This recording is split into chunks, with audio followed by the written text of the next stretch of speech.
Amables televidentes, los saluda José Alberto Tejada Echeverri para presentarles el programa institucional del Canal 2, informativo Nuestra Gente. Hoy nos acompañan en el estudio el señor Regis Danilo Córdoba, quien es el presidente del sindicato de Icollantas Cali, Sintra Icollantas. Buenos días, don Danilo. Buenos días, señores de la mesa de trabajo. Nos acompaña también David Andrade, quien es panelista frecuente de nuestro programa y quien además hoy aquí va a estar, le hemos pedido que esté en su condición de haber ocupado el cargo de asesor de la Oficina de Fomento Económico y Competitividad de la Alcaldía de Cali. Creo que fue el último asesor que tuvo la alcaldía. Alcanzó a estar ahí Carlos Clavijo y acabaron la oficina. Bueno, o sea, usted fue el penúltimo. El último. Muy bien, buenos días, David. Muchas gracias, buenos días y un cordial saludo a toda la audiencia de nuevo. Y también está el presidente del gremio empresarial Grupo Multisectorial, Gustavo Muñoz Sinisterra. Buenos días, Gustavo. Buenos días, José Alberto, buenos días a Danilo y a David y a todos los televidentes. Saludamos a nuestro periodista jefe, Cristian Peñate, que hoy está dirigiendo el control del máster en nuestros estudios. El tema que hoy vamos a abordar es el cierre de la empresa Icollantas Michelin en la ciudad de Cali y en Sichacá. Específicamente nos importa el tema de Cali por cuanto ya ha sido noticia frecuente en los últimos meses la preocupación no solamente de los ciudadanos corrientes, sino incluso de los propios empresarios y de la clase política sobre la desindustrialización que está viviendo el Valle del Cauca y Cali en particular. La salida, o mejor, la reconversión de la planta de Icollantas Michelin, de ser una industria manufacturera, es decir, productora de llantas y de neumáticos, en este caso para automóviles, para convertirse en comercializadora, mejor dicho, importadora de neumáticos que se hacen en Brasil o que se hacen en México o que se hacen en otras latitudes, cambia automáticamente la vocación industrial de esta empresa y se desperdician cerca de 500 empleos directos que son industriales. La diferencia entre el empleo industrial y el empleo comercial y de servicios es que el empleo industrial está ligado a la cadena de valor de la transformación de las materias primas para convertirlas en productos terminados. Dicho esto, es que el caucho, a través de gomas especiales, se transforma en los molinos y en las máquinas que tiene la planta hasta ser convertidos en neumáticos y también en llantas, que después van a ser usadas en los carros, en los automóviles, en los camiones, en las tractomulas, en los diversos vehículos de movilidad. Pero cuando el empleo es simplemente comercial, pues en lugar de tener mecánicos y de tener caldereros y de tener personas que hagan control de calidad de los procesos, tenemos vendedores y tenemos algunas personas que atienden mostradores. Lamentablemente, esta es la consecuencia directa e inmediata que vamos a tener en la ciudad y por eso hoy vamos a hablar de este tema. Y hemos invitado a un dirigente empresarial, a un ex asesor de la alcaldía de Cali, que tuvo mucho que ver con estas preocupaciones, y al propio presidente del sindicato. Comenzamos pidiéndole a Danilo Córdoba, ¿ustedes sabían, tenían ya información hace, diga usted, un año, 8 meses, que Michelin tenía planes de cerrar sus factorías en Colombia y convertirse en importadora? ¿Estaban preparados para esto? Buenos días, queridos televidentes. Comentarles respecto a su pregunta que esto fue algo intempestivo. Nunca nos dijeron que esta planta iba a cerrarse y eso nos tomó por sorpresa. De hecho, la empresa citó a todos los trabajadores a puntos diferentes a fin de que estuviéramos divididos, que no tuviéramos un concepto uniforme, una información igual para todos, sino que se nos llevó a diferentes sitios de la ciudad y apartados además. ¿Cómo así que a diferentes sitios de la ciudad? Grupos de 20 trabajadores más o menos, 30 trabajadores, a uno nos llevó a Confandi, a Arroyo Hondo, al norte de la ciudad, en la zona industrial de Menga, a otros nos llevó a Confandi Pance, al sur, a otros Confenalco Valle del Lili, a otros en el Centro Cultural Confandi en la calle Octava, a otros a Confenalco calle Quinta, y utilizando unas medidas rastreras, unas artimañas, por cierto, muy feas para una transnacional con el renombre que tiene. Artimañas como bloquear el espacio magnético de para que nosotros no tuviéramos contacto con nuestros asociados. No había comunicación, usted llamaba a otro trabajador o quería la asesoría de un abogado para saber qué hacer, cuando ellos le estaban informando que la empresa se estaba solicitando ante el Ministerio del Trabajo un cierre parcial de la empresa, se estaba solicitando al mismo tiempo un despido colectivo de trabajadores. Entonces, ¿cómo ella, para que nosotros no tuviéramos asesoría legal o de nuestros compañeros, nos marginó de esta manera? Situación ilegal a todas luces, porque lo que hizo allí fue llevar a cabo la masacre laboral que tenía planificada, porque las personas que no están afiliadas al sindicato, ellas no tienen pues la conciencia de clase que se debe tener en estos casos, y cualquier oferta económica la aceptan, y esto fue lo que sucedió en estos sitios donde nos reunieron así intempestivamente. Tendrían que haber aplicado una política de trabajo social, porque es que el impacto es gravísimo. Los compañeros se cogían la cabeza, se agachaban, otros lloraban.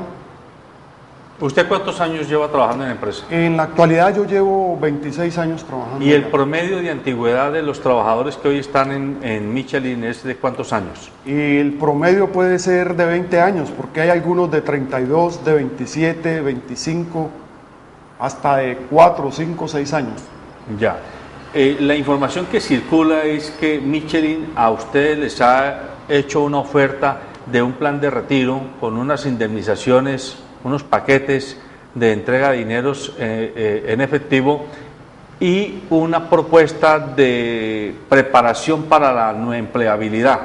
¿En qué punto está este asunto? Sí, efectivamente. Quiero empezar por la última pregunta de una reinserción laboral que ella nos quiere preparar, pero es que esta no se debió presentar en el momento que estaban haciendo la oferta económica o en el momento que nos estaban diciendo la empresa se va a cerrar. Uno en ese momento no tiene cabeza para nada, porque es que ¿cómo le van a uno a soltar así, digámoslo así, una situación de estas donde llevamos 26, 30 años trabajando aquí? Uno queda en shock.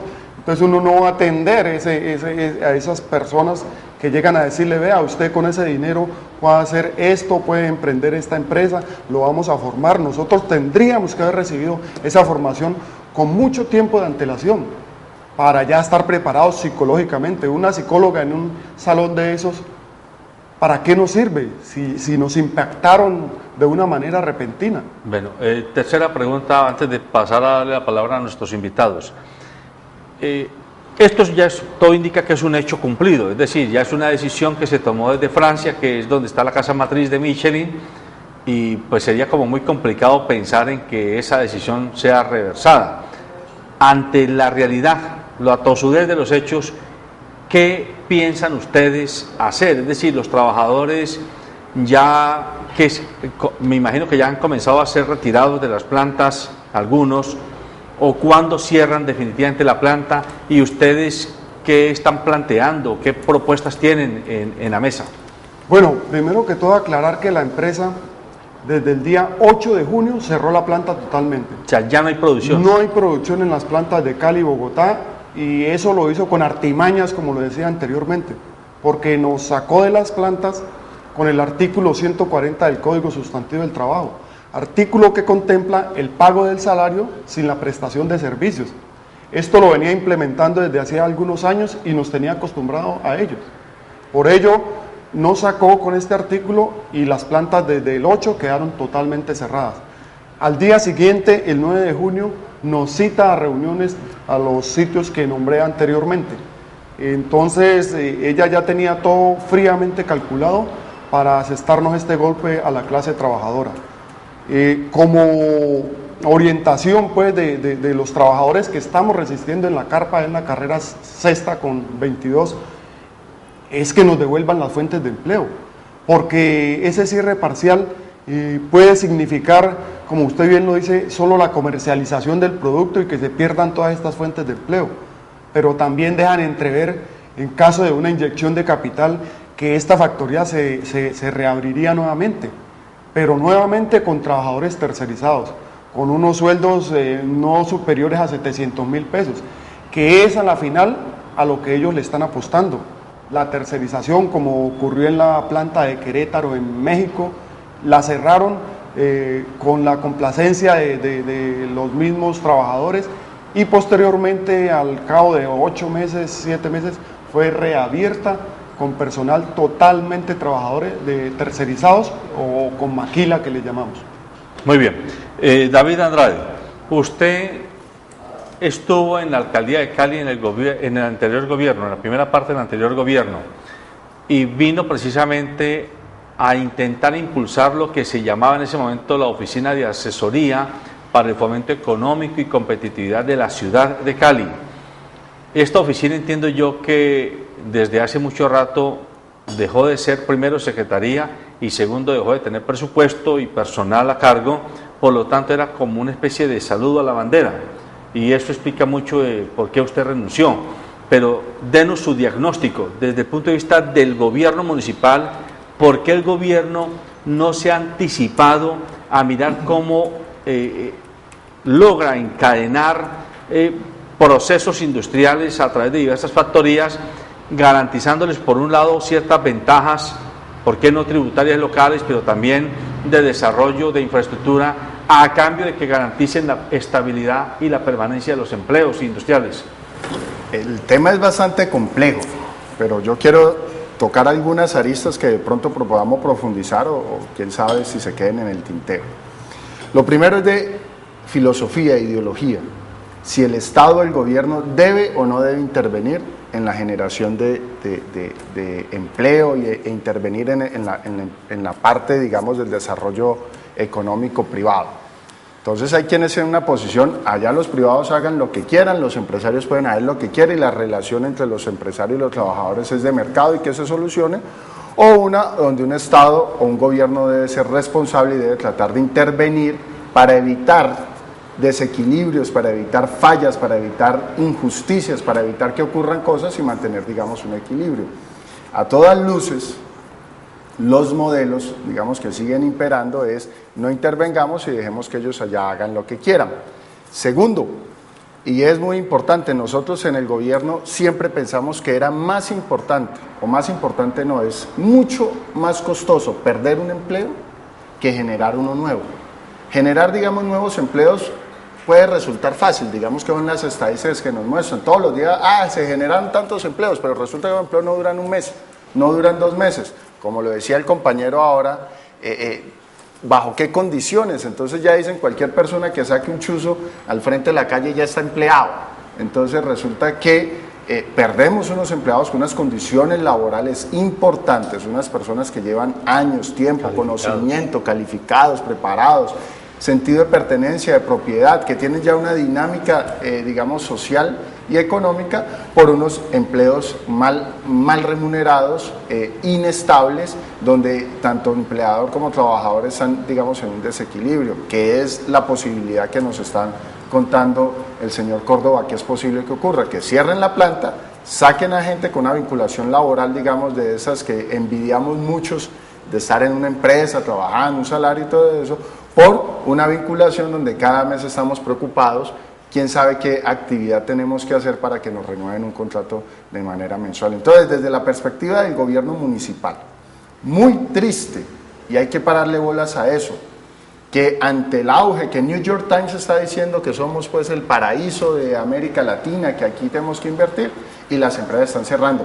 Advierten quienes tienen información que lo de Michelin es apenas el primer campanazo.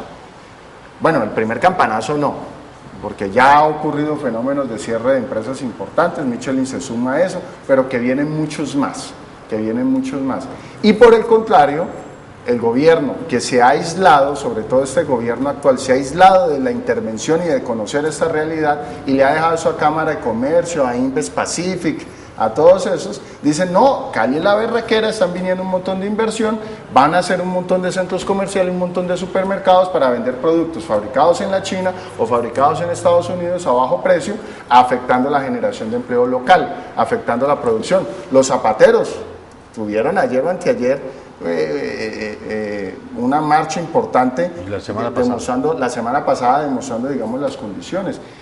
Ahora, venía para acá una publicidad, 2.000 empleos para Cali. Aquí se están perdiendo 200 de calidad, 2.000 nuevos. ¿De dónde? Entonces, digamos, esto tiene, y bajo tu pregunta, tiene mucha dimensión.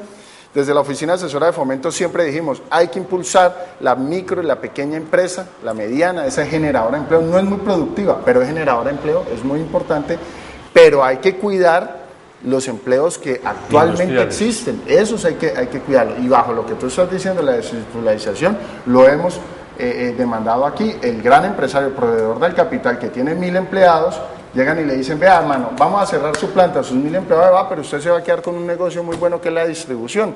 Y el tipo sin alma, sin moral, sin corazón, lo hace.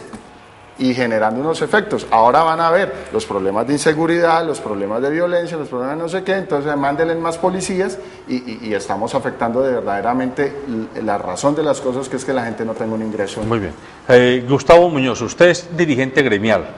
Usted representa quizás al gremio empresarial más joven que hay en Colombia y en el Valle del Cauca en particular, pero que ha ganado mucha dinámica en estos 3 años de presencia. ¿Cuál es la lectura que ustedes hacen de este fenómeno? Que empresas representativas como Michelin se estén yendo en un momento donde cada semana los boletines de prensa de la alcaldía nos mandan a decir a través de los periódicos y de las emisoras, no, Cali se volvió el polo de inversión, Cali se volvió el gran faro del capitalismo mundial. Explíquenos qué opinión tienen ustedes frente a esto. Bueno, en la parte gremial sí estamos muy preocupados porque la industria cada vez ha disminuido su participación en el Producto Interno Bruto del país. Hace 3 años la industria participaba con un 24% del Producto Interno Bruto, ahora participa con la mitad, el 12%. Entonces, ¿qué pasa? Ha habido una desindustrialización. Hablando desde el lado empresarial, a los empresarios les está afectando mucho el contrabando, por lo menos en el tema de las llantas, el contrabando de China y Corea. Michelin se está yendo y está destruyendo, entiendo que entre Cali y Bogotá, más de 400 empleos directos, y multiplique eso por 4 o 5 los empleos indirectos y multiplique por 4 o 5 las familias que viven de cada empleo. Entonces eso nos van a ver que hay más de 1.000 personas dejando de ingresar ese sustento. 1.000 cabezas de familia. 1.000 cabezas de familia. Entonces, en ese sentido, toda la industria está preocupada porque los altos costos de energía, el tema de infraestructura, el tema del contrabando. Ahora hay una ley en el Congreso que está impulsando el Ministerio de Comercio y los gremios lo estamos apoyando, que es el anticontrabando o el contrabando técnico. David ahora hablaba de los zapateros y veíamos cómo todo el tema del calzado, cómo hay un contrabando técnico porque se factura a centavos de dólar. Y ya hay una ley que está cursando en Cámara, no alcanza a salir en esta legislación, que es el anticontrabando. Hablando desde el tema empresarial, para los empresarios le está quedando muy duro en el sector de industria mantener los empleos, mantener la empresa, la producción, pero porque no hay condiciones. Si no lo veamos desde el tema social, sino desde el tema empresarial. El inversionista que invierte y viene aquí a traer su dinero, invierte en una empresa que busca rentabilidad. O sea, el empresario privado tiene que generar riqueza, a través de la generación de riqueza pues genera empleo, pues paga impuestos, pero si no tiene un entorno que le ayude, si el gobierno, en vez de fortalecer esas oficinas de competitividad, en vez de acercarse al empresario a ver cómo le ayuda, venga, que a mí no me interesa que usted se vaya, a mí no me interesa ni que se vaya de Cali ni que se vaya de Colombia, qué condiciones, cómo le ayudamos. ¿Cómo le ayudamos ante el gobierno central para que el tema del contrabando no lo afecte? ¿Cómo le ayudamos con políticas estatales para la revaluación del peso? Por lo menos explicaban los dirigentes de Michelin que en Colombia se está revaluando el peso y en Brasil, que es su mayor destino exportador, entiendo, se está devaluando. y con el contrabando no tienen con cómo competir y los costos de energía y gas son supremamente altos. Esto no lo está viviendo solo Michelin. Yo entiendo que Goodyear hace como 5 años eliminó también una de sus líneas de producción de llantas y se fue para Venezuela. 15 años. Sí. 15 años. 15 años y cada vez está disminuyendo más su planta laboral.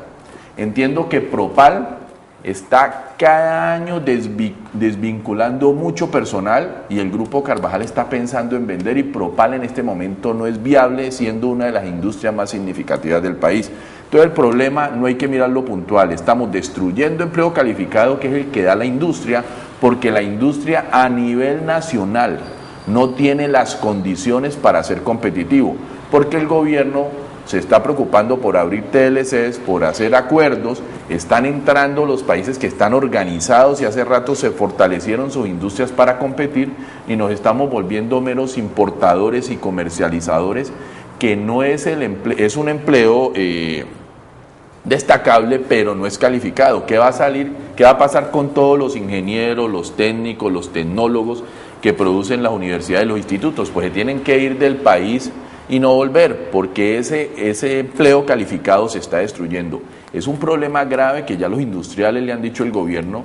En el tema de la ANDI, que es la agremiación que más representa a las grandes industrias, estamos viendo que el presidente de la ANDI, que ahora está en el proceso de paz en Cuba, está metido allá, pero ha perdido liderazgo en la ANDI. Se ha sentido en las diferentes cámaras de la ANDI y ya han habido protesta. Hay gente que se ha retirado de esas cámaras sectoriales y han sentado su voz de protesta porque el gobierno está más interesado en los TLCs, en la apertura económica y en el proceso de paz, y la industria se está acabando. Y más en el Valle hay un sentido erróneo de que esto es una región de vocación de servicio, viendo que el Valle cuando empezó era muy industrial. Aquí llegaron 50. las grandes multinacionales. De hecho, Icollantas es de los años 48. Sí, exactamente. Es que los servicios eran para servirle a una industria. Exactamente, los Entonces, servicios de había una gran logística, industria que se necesitaba los servicios de servicios, transporte, y por eso los que crecieron. generaban alrededor de la industria, pero estamos destruyendo, entonces estamos La trayendo industria los dice, centros ¿para qué? comerciales, estamos trayendo puros temas de servicio, estamos destruyendo el empleo calificado, y en el tema gremial hay una gran preocupación porque el gobierno no se está preocupando de esto. Con el tema de la confección y el calzado fue demostrado, tuvo que salir un gremio que pertenece al grupo multisectorial, la Cámara Colombiana de la Confección, a contratar un estudio y demostrarle al gobierno que se estaba destruyendo empleo, que muchas madres cabezas de familia dependen de la máquina de coser o del tema de calzado y que no se necesita un gran proceso de capacitación, sino que usted abre un taller, hay un pedido y está sucediendo con la ley que montó el gobierno en febrero del arancel medio, que es el del $5 por kilo, y el 10% de arancel, se comenzaron a generar pedidos, y el mismo Arturo de la Calle, que lo dijo por los medios, de que él no iba a maquilar aquí, ya comenzó a colocar pedidos internamente. El mismo Falabella comenzó a colocar pedidos internamente. Entonces, con el 1, 2, 3% que se incrementen los pedidos, son miles de puestos de trabajo. Entonces, no es concebible que la alcaldía de Cali salga a decir que no nos preocupa el término de que Michelin cierre. Pero que la fábrica los cierre. Editorialistas de los grandes medios lo que están diciendo. Exacto, eso no es concebible. Yo leía también en un periódico local aquí que no, que es un efecto psicológico. No pueden decir, hombre, que estemos destruyendo más de 400 empleos entre Cali y Bogotá, y digamos que un empleo psicológico, que la empresa cierre, que deje de pagar más impuestos, que debe generar empleos calificados, porque lo estamos generando en servicios.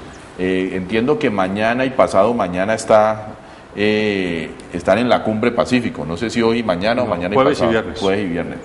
Pero muchos de las ofertas y todo eso es de servicios. Entonces en el Valle estamos perdiendo la industria y es una gran preocupación que tenemos los diferentes gremios. Bueno, veamos, perdóname Danilo, veamos esta nota que tenemos preparada para seguir adelante con nuestros panelistas.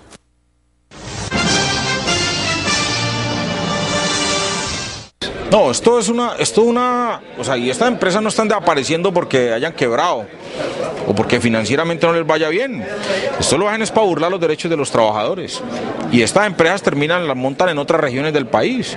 Lo mismo ocurrió con todo el sector industrial de Jumbo. Estas empresas terminaron en Cajamarca, terminaron en Boyacá, con otros nombres, pero con los mismos dueños. Sacaron las maquinarias y dejaron a los trabajadores ahí con ese pedazo de tierra botado. La situación real es que muchas empresas están yendo para burlar los derechos de los trabajadores, para no pagarles sus prestaciones, para no pagarles sus antigüedades, y de esta manera pues el Estado está siendo facilitador de este tipo de cosas. O sea, que tengamos unos órganos de control y de vigilancia a las empresas fuertes. O sea, si esta empresa se fue y le quitó los derechos a los trabajadores, el Estado tiene que ayudar a los trabajadores a que persigan esta empresa en su sede matriz.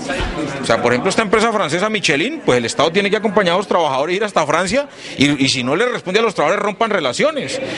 Una empresa colombiana que vaya y robe a los trabajadores en Francia, ¿qué le puede pasar? Pues se viene el gobierno francés a perseguir a ese empresario. Lo que yo estoy diciendo es, aquí hay que perseguir a Michelin porque se le va a robar la plata a los trabajadores. Eso es lo que tenemos que dar como Estado. Yo voy a meterme en esa pelea porque vamos a llegar a Francia. O sea, si los manes les quieren robar la plata a los trabajadores, vamos a Francia, a la filial, a la matriz de Michelin para que le pague su plata a los trabajadores. Sí, laboralmente afecta, pero eso porque no tenemos Estado, no tenemos gobernantes que piensen en los derechos de los trabajadores. Aquí los gobernantes están pensando en negocios, en vías, en megaproyectos para sus intereses de grupo y sus intereses coloniales y empresariales, pero no, aquí no hay un interés de proteger los derechos de los trabajadores. Pero esta es la ciudad de mayor desempleo en el país y en Latinoamérica. Tenemos 16.7 de desempleo, o sea, estamos casi que igual que Haití en desempleo. Ahí tenemos pues la voz de uno de los congresistas más polémicos y controversiales que tiene el Congreso de la República, que está diciendo algo que no es nada ilógico. Si una empresa colombiana va a Europa y burla con algún tipo de artilugio de ley los derechos de los trabajadores y de los consumidores de ese país, con seguridad que este país, a través de su gobierno, vendrá a presionar al empresario para que cumpla lo debido. Antes de seguir, tenemos en la línea telefónica al doctor Francisco Mejía Pardo, él que fue el primer secretario de Fomento Económico y Competitividad de la ciudad de Cali, años 98-99 del siglo pasado. Estamos todavía muy recientes en este nuevo siglo, pero hay que decirlo así. Pero cuando Francisco Mejía fue secretario de Fomento Económico, era secretario, es decir, era una secretaría de la alcaldía con presupuesto y con nómina determinada. Inexplicablemente el Consejo Municipal y los alcaldes posteriores acabaron con esta secretaría. Doctor Francisco Mejía, saludándolo, díganos usted cuál es su apreciación hoy que parece la ciudad de Cali ha decidido entregar su entable industrial para convertirlo en un entable comercial y de servicios a costa no solamente de la destrucción de empleo de calidad, sino, lo que es más grave, de entable, de tejido industrial que genera cadenas de valor importantes para la competitividad de la región. Bueno, muy buenos días. La verdad es que cuando escucho las declaraciones del senador y de alguna manera la contextualización que usted hace de la situación que nos está tocando vivir, no solo por el tema de la empresa Icollantas y de Michelin, tengo que decirle que lo primero, aquí hay una problemática de tipo internacional, hay una problemática de tipo nacional. Vamos por partes. La situación internacional realmente parte de un hecho que es incontrastable y además que nadie la puede dudar, y es que el mundo se globalizó, y en la medida en que nos globalizamos, estamos expuestos a una serie de mecanismos de intercambio comercial, de intercambio tecnológico, que nos obliga a que cada vez debemos ser más competitivos, esto es, tener mejor servicio, tener mejores precios, tener mejor talento humano, tener mejor tecnología. Y está visto que nuestro país, en el contexto internacional, en esos temas, pues se ha ido perdiendo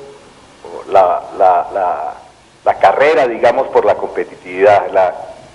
La prueba está que apenas hace unos años hemos definido lo que son unos sectores prospectivos o los sectores de clase mundial, o lo que se llama hoy en día el programa de transformación productiva.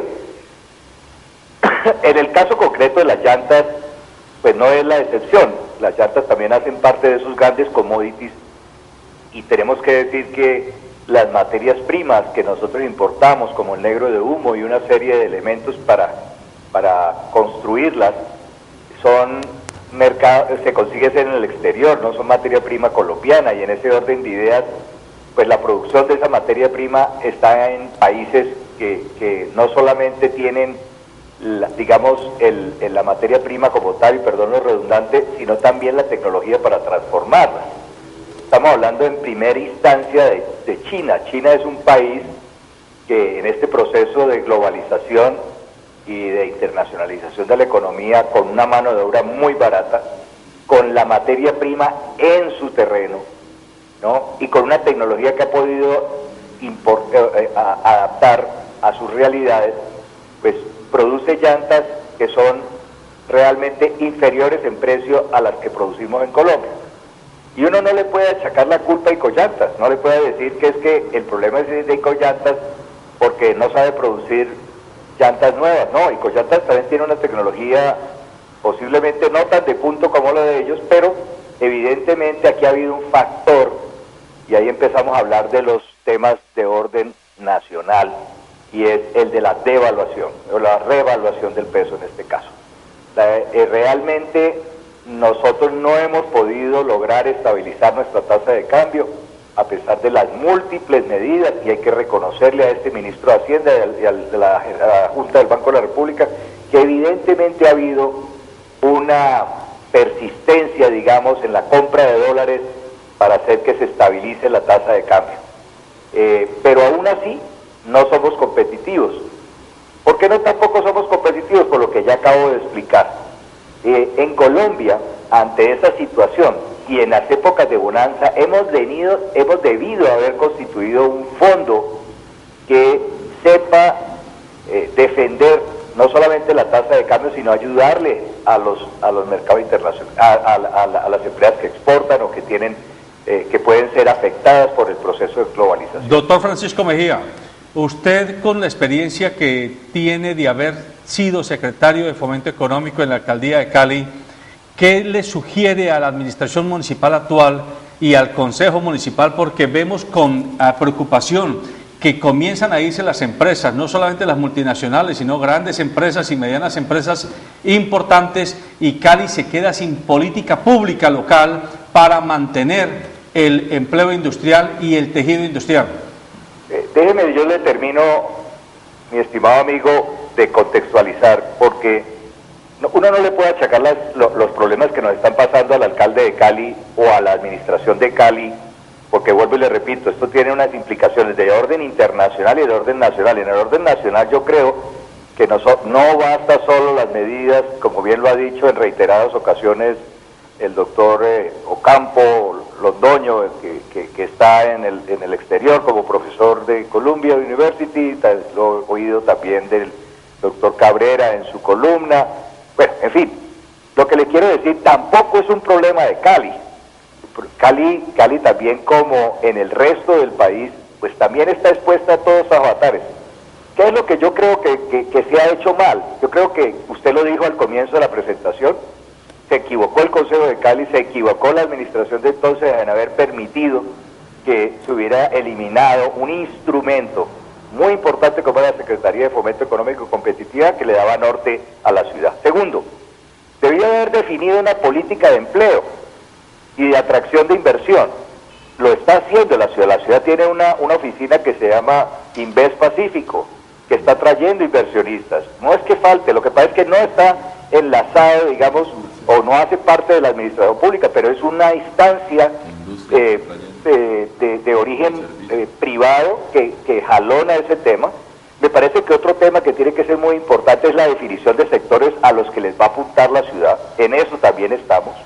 Yo creo que Cali está caminando hacia la definición de unos clústeres y de una serie de redes empresariales que son importantes, Y también me parece que es muy importante que deberían haber incentivos. Yo recuerdo que cuando fui secretario de Fomento Económico y Competitividad revivimos para la ciudad una serie de incentivos para las empresas que se asienten en la ciudad para desregularizar o desmontar de alguna manera el impuesto predial, si es que está en zonas que están afectadas, digamos, por el abandono o porque se fueron, vamos a decir en gracia de discusión. Gilet dejó un espacio muy grande en la primera con 52. Esa zona, que era un polo de desarrollo de alguna manera, esa zona, empresas que se asentasen allí podían tener el día de mañana una exención tributaria por 5 años en el impuesto predial. El impuesto de industria y comercio debería también entrar en una especie de modificación. Yo conocí el ejemplo cuando fui secretario de Fomento Económico, acompañé al alcalde Cobo a Miami, conocí también cómo la ciudad genera una serie de incentivos a quienes construyan. En fin, hay cómo construir una política, pero vuelvo, insisto, esto no es un problema que le atañe a la administración municipal. No me parece justo que se le indilgue al alcalde de Cali los problemas. Ahora, y con esto quiero rematar, el problema de la desindustrialización es nacional e internacional. Les quiero decir que el Perú y Colombia, que le han apostado a la máquina, como la locomotora, como la llama ahora el presidente, de la inversión minero-energética, también es un riesgo y una apuesta muy, yo diría peligrosa, en la medida en que si nosotros no somos capaces de desarrollar el aparato productivo que produce empleos más estables, mejor remunerados, que genera mayor capacitación de la gente, y en ese orden de ideas, que el día que se necesite para otro tipo de industria, ahí va a estar el empleo. Colombia tiene que cambiar el modelo de desarrollo económico en una mayor industrialización, porque lo que se le está haciendo ahora es jalonándolo a través de este sector minero-energético. Doctor Francisco Mejía, agradeciéndole a usted su participación en el programa, antes de despedirlo, le pido que nos confirme, tenemos de buena fuente información que usted ha sido nombrado como el director del Centro de Desarrollo Tecnológico de la Industria Automotriz de Colombia, que va a tener sede en el antiguo hipódromo de la ciudad de Cali. Esta información que posee el Canal 2, el canal de nuestra gente, ¿es confirmada por su parte? Pues me coge usted de sorpresa porque evidentemente están muy bien dateados. Para mí ha sido un orgullo. Primero tengo que decirle que es un orgullo para el Valle del Cauca haber sido escogido como la sede. Fíjese que todavía hay industriales nacionales y especialmente un líder como Diego Mejía Castro, que peleó y se la jugó por entero ante la industria nacional y logró que trajéramos el Centro de Desarrollo Tecnológico de la Industria Automotriz Colombiana para Cali, más concretamente al lado del aeropuerto, en un lote que fue un símbolo de una época nefasta de esta ciudad, que vamos a transformarla en el polo de desarrollo y en el símbolo de la reindustrialización vallecaucana, como es el antiguo hipódromo. Pues siendo así... Y pues obviamente también confirmo que a partir de la semana entrante empiezo a dirigir la dirección ejecutiva, o a tener bajo mi responsabilidad de dirección ejecutiva de este importante proyecto, que no solamente va a jalonar la industria, sino que aspira a que empresas o organizaciones o industrias conexas, como es la de las motocicletas, como es la mecánica, la metalmecánica y otros sectores que tienen mucho que ver, entre otras cosas, con ustedes, con el grupo multisectorial al que admiro mucho, y van a poder ser atendidas desde nuestra capital. De manera que los felicito por la fuente, y efectivamente cuando estemos más preparados y con el proyecto absolutamente armado, la planeación estratégica determinada, yo tendré muchísimo gusto de poder hablarle más en detalle. Muchas gracias, doctor Francisco Mejía, y esperamos tenerlo en los próximos días aquí en el informativo de Nuestra Gente. Continuamos con Danilo Córdoba. Usted ha escuchado ya la apreciación del senador Alexander López, la apreciación que tiene el primer secretario de Fomento Económico y Competitividad que tuvo la alcaldía de Cali, el doctor Francisco Mejía, las apreciaciones de los panelistas. Hoy, frente a esta realidad que es inocultable, es un problema de globalización, esto es como cuando el agua busca salida o busca entrada, ponga el dique que quiera, que el agua entra porque entra. El mundo se nos metió a Colombia, es decir, la globalización se nos metió por donde quiera. Alternativas proactivas, es decir, además del reclamo justo que ustedes tienen a que se les paguen sus salarios, se les reconozcan sus prestaciones y todos los derechos laborales a que tienen el lugar, ¿cuáles son como las visiones de futuro que tienen ustedes desde el sindicalismo organizado y desde los trabajadores? A ver, nosotros como tenemos una responsabilidad social con todos los trabajadores y sus familias, lo que solicitamos es que estas plantas sean reabiertas. Y quiero expresar algo, es el mismo modelo neoliberal el que nos tiene inmerso en esto. Cómo el poder de las transnacionales hacen que las barreras se rompan y lleguen a acabar con el empleo digno a los diferentes países. Y quiero, pues, difiero bastante del señor Gustavo Muñoz cuando se refiere a que no hay ganancias. Aquí en la ciudad de Cali, con 270 trabajadores directos, estamos haciendo 6.000, 6.500 llantas diarias, con costos que oscilan entre 80.000 pesos una llanta pequeña a 500.000, a 550, a 450.000 pesos, incluidas las llantas importadas, porque ya desde hace años venían trayendo llantas importadas. Esa llanta de 80.000 pesos, ¿a cómo se vendía en el mercado? Estoy hablando del precio del mercado. Pero en promedio, en el mercado, o entre las más costosas y las más económicas, puede ser 250.000 pesos. Y 6.000 llantas, bueno, yo soy malo para las matemáticas, pero alguien que tenga un poquito más de nivel académico puede hacer la cuenta y vaya sacando conclusiones. Es un sector rentable, de los más rentables después del petróleo. En una planta entre tercerizados y personal directo que contaba con no más de 500 trabajadores, porque los 1.100 es a nivel nacional, y sacando esa cantidad de llantas a ese valor, lo que sucede es que estos empresarios se vuelven expertos en aumentar los costos, para luego argumentar que vienen produciendo pérdidas desde hace muchos años. Yo ahí sí quisiera